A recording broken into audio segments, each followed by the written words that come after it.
On va voir comment équilibrer une réaction d'oxydoréduction. Il y a des étapes à suivre dans un ordre bien précis. On va résumer la méthode ici. Déjà, pour écrire une équation bilan en redox, il vous faut deux couples. Vous n'êtes pas censé connaître des couples redox par cœur au lycée, ils seront toujours donnés dans les exercices. Et l'exercice précisera aussi toujours qui sont les réactifs qu'on fait réagir ensemble. Par exemple, on va faire réagir le fer avec l'ion permanganate, MnO4-. Alors avant de trouver l'équation bilan, vous devez trouver ce qu'on appelle les demi-équations. Il y en a une pour chaque couple. Vous avez deux couples, donc deux demi-équations à trouver, qui, quand on va les combiner, vont vous donner l'équation bilan totale. C'est parti pour la demi-équation du premier couple. Au lieu de mettre une flèche de réaction, on met souvent un signe égal, pour dire attention, ce n'est pas une vraie réaction qu'on va écrire ici, c'est une demi-équation. On écrit d'un côté notre oxydant et de l'autre côté notre réducteur, peu importe qui est à gauche, qui est à droite. Étape 1, on équilibre tous les éléments sauf l'oxygène et l'hydrogène. Ici, ce qu'on a, c'est du fer, et il y a déjà un atome de fer à gauche, un atome de fer à droite. Donc l'élément fer est déjà équilibré. Bon, c'est un ion fer à gauche, c'est un atome un petit peu transformé en fait. Deuxième étape, on équilibre l'oxygène, mais il n'y en a pas dans notre demi-équation, donc on peut considérer que c'est déjà équilibré, 0 à gauche, 0 à droite. Ensuite, on équilibre l'hydrogène, il n'y en a pas non plus, donc c'est déjà équilibré. Et l'étape 4, on équilibre la charge électrique en ajoutant des électrons. On a un excès de charge plus à gauche, donc on va rajouter des électrons à gauche, et on doit rajouter deux électrons comme ça, on obtient une charge totale 0 à gauche et une charge totale 0 à droite. Et voilà, on a la demi-équation du couple Fe2 plus Fe. Maintenant, il nous faut la demi-équation du deuxième couple. On met un égal, on met l'oxydant d'un côté, le réducteur de l'autre, et on est reparti pour les 4 étapes.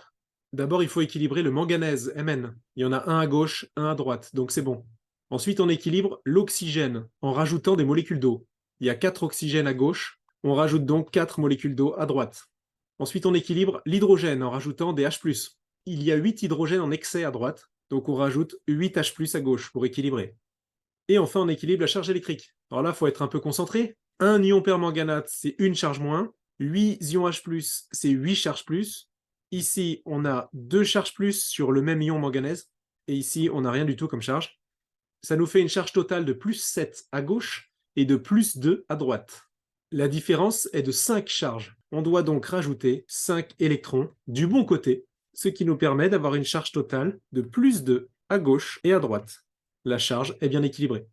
Si vous vous demandez pourquoi on doit faire les étapes dans un certain ordre bien précis, c'est parce que c'est un ordre qui permet de ne pas dérégler ce qu'on a déjà réglé avant. On a les deux demi-équations redox, on va pouvoir maintenant trouver l'équation bilan. Pour ça, il faut d'abord bien identifier les deux couples et bien équilibrer les deux demi-équations.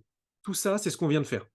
Je vous conseille vivement, même si c'est pas obligé, de souligner les réactifs dans vos couples ou bien dans vos demi-équations. Ça nous aidera à bien penser à les mettre à gauche dans l'équation bilan. Ça vous évitera bien des erreurs.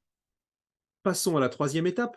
Il faut éventuellement appliquer des coefficients multiplicatifs. Qu'est-ce que ça veut dire? Eh bien, il se trouve qu'en redox, le nombre d'électrons qui est donné par le réducteur doit être exactement égal au nombre d'électrons qui est capté par l'oxydant. Les électrons ne sont ni produits ni consommés, ils sont juste échangés. La conséquence, c'est qu'il faut absolument avoir le même nombre d'électrons dans les deux demi-équations. Ici, on a 2 électrons en haut et 5 électrons en bas, c'est pas bon. On va donc multiplier nos demi-équations jusqu'à ce qu'on trouve un multiple commun entre 2 et 5.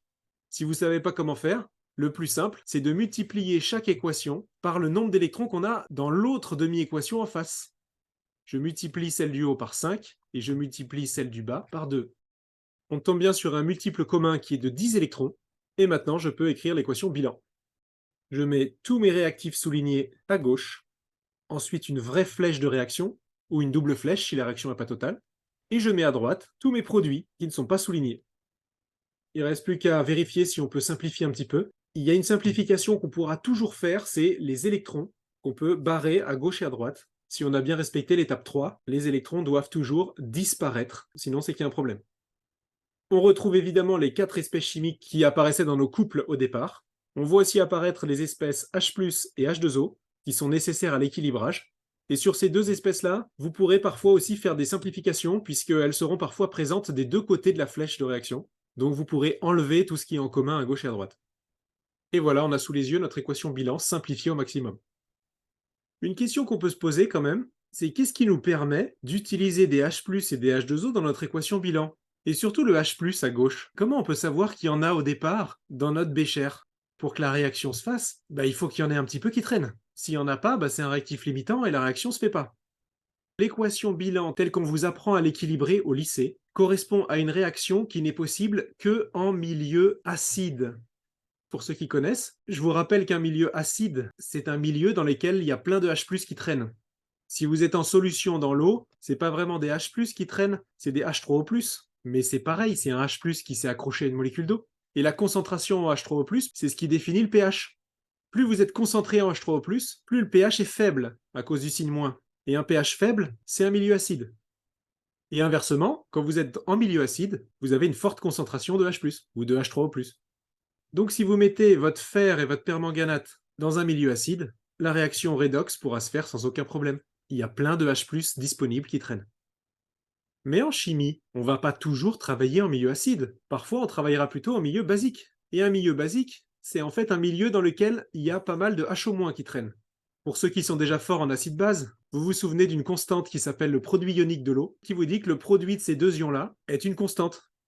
Et donc, dans un milieu basique, vous êtes à pH élevé, donc la concentration en H3O+ est faible, et donc la concentration en HO- est importante, pour préserver la valeur constante. Donc, si un jour on vous demande d'écrire une équation bilan redox en milieu basique, il ne faut pas qu'il y ait des H+ qui traînent dans votre bilan, mais il faut qu'il y ait des HO- à la place. Et ça va être très facile si vous partez de votre équilibrage en milieu acide, vous regardez combien vous avez de H+, et vous rajoutez exactement autant de HO-. Alors c'est comme en maths, quand vous rajoutez quelque chose à gauche d'une équation, il faut rajouter la même chose à droite, pour préserver le bilan. Pourquoi on a fait ça? Parce que H+ et HO-, ça fait H2O. Et vous vous retrouvez à gauche avec 16 molécules d'eau. Donc on a fait disparaître les H+ à gauche, et en échange, on a des HO- qui sont apparus à droite. Il n'y a plus qu'à simplifier un petit peu, on a 16 molécules d'eau à gauche et 8 à droite. On en enlève 8 de chaque côté, et on obtient notre équation bilan en milieu basique. Donc en fait, on équilibre toujours en milieu acide d'abord, et on passe en milieu basique après si on a besoin, ça nous embête pas trop. C'est fini pour le récap. Avant de partir, je vous laisse un deuxième exemple qui est corrigé si vous voulez essayer de le faire vous-même. Avec le couple dichromate chrome 3 et le couple acide éthanoïque éthanol. On va imaginer qu'on fait réagir l'ion dichromate sur l'éthanol. Le but, c'est de retrouver l'équation bilan en milieu acide. Cet exemple, il est compliqué. Si vous savez faire ça, vous savez tout faire. Attention, je vais afficher la correction dans 2 secondes. Et à bientôt.